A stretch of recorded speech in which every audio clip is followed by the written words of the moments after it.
The tale of the ghostly train.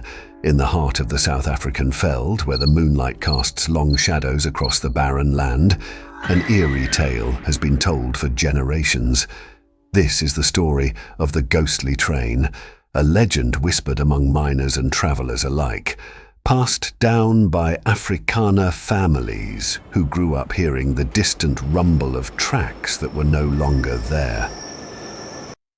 The story begins long ago, when South Africa's mines were bustling with workers who came from near and far to dig up precious gold, diamonds and coal.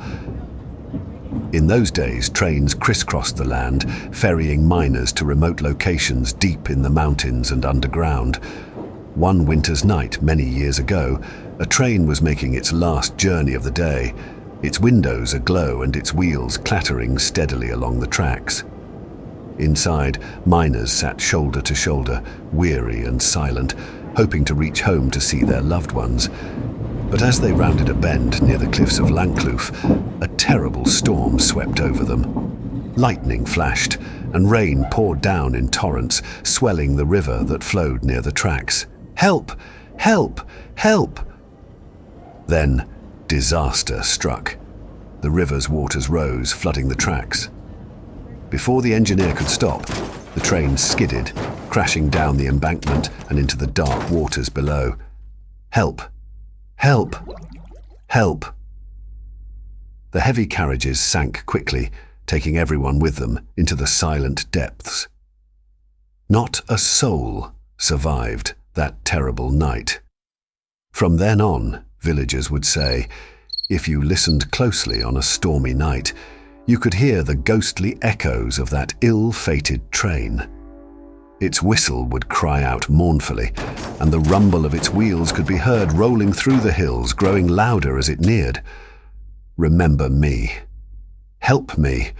Where am I? I'm still alive. Save me. Years passed, but the legend of the ghost train lingered. Some would swear they saw its light shining through the mist, flickering like phantom lanterns on the darkest nights.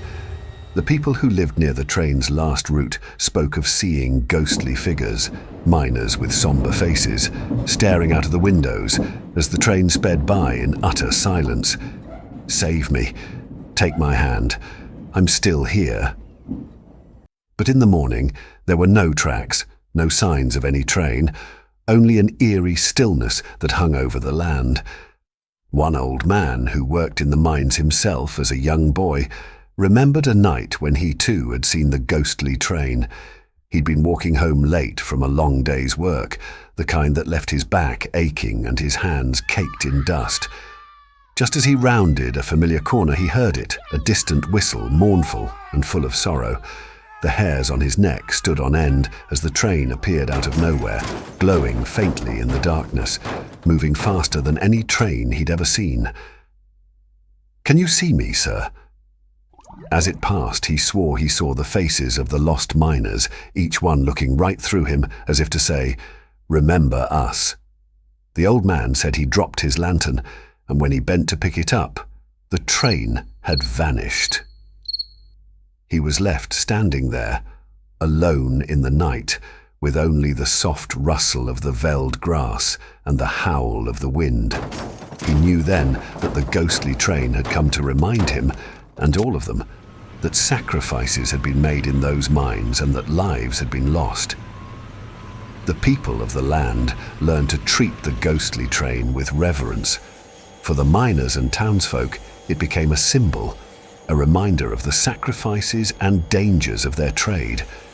They spoke of it as a warning to never forget those who had gone before, to show respect for the land, the resources, and the lives that had been laid down in pursuit of them. So, if you ever find yourself near the abandoned tracks on a stormy night, listen closely. You might hear the distant, haunting whistle of the ghostly train. And if you do, remember the lives of those who toiled and the sacrifices made, echoing forever through the South African veld. The best folktales from the beautiful Rainbow Nation.